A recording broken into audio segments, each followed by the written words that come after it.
Hi friends, నేను మీ రాజీని. Welcome to trendy and healthy recipes. ఒక కప్ తీసుకున్నానండి జీడిపప్పు, బాదం పప్పు. ఇవి రెండు చిన్నగా చాప్ చేసుకోవాలండి. కట్ చేసుకున్న తర్వాత చూపిస్తాను. ప్లేట్ కూడా ముందుగా గీ వేసుకుని గ్రీస్ చేసుకోవాలండి. అంత ఫాస్ట్గా అయిపోద్ది కదా. ముందుగా గీ వేసి ప్లేట్ని గ్రీస్ చేసుకుందాం.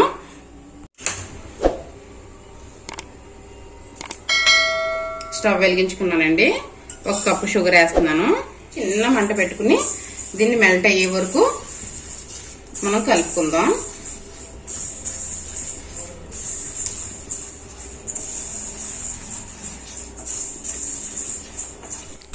ఒక్క 2 స్పూన్స్ వాటర్ వేయండి అవసరమైతేనే, లేకపోతే వేయకపోయినా పర్వాలేదు. అంతకుమించి అస్సలు వేయొద్దు.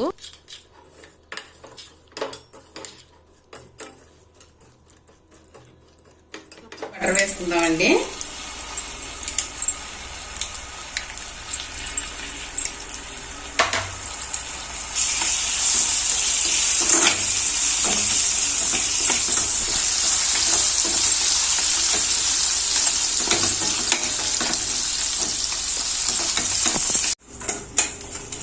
డ్రై ఫ్రూట్స్ వేసుకుందామండి. ఇప్పుడు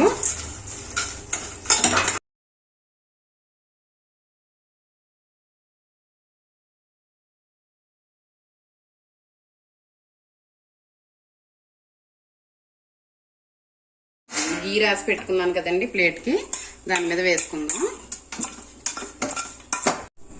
ఇంకొండి ప్లేట్లో వేసుకున్నాం. చల్లారిన తర్వాత మళ్ళీ దీన్ని ముక్కల కింద చేసుకుందాం.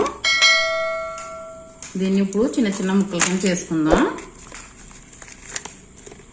ఒక కవర్లో వేసుకొని ముక్కలు చేసుకోవాలండి.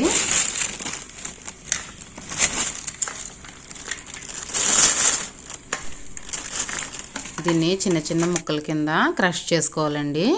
ఇలా క్రష్ చేసుకుని ఒక డబ్బాలో వేసి పెట్టుకుంటే 1 మంత్ వరకు నిల్వ ఉంటాయండి. ఏం పాడవు. ఇది కేకుల్లో, ఐస్ క్రీమ్లో యూజ్ చేసుకోవచ్చు. ఇంకోండి బటర్ స్కాచ్ రెడీ అయిపోయింది. తప్పకుండా ట్రై చేయండి. ఏ విధంగా వచ్చిందో కామెంట్ సెక్షన్లో తెలియచేయండి. ఈ వీడియో కనుక నచ్చినట్లయితే ఒక లైక్ చేయండి. మీ ఫ్రెండ్స్కి షేర్ చేయండి.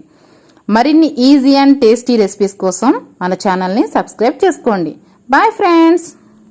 Thank you for watching. Please like, share and subscribe my channel.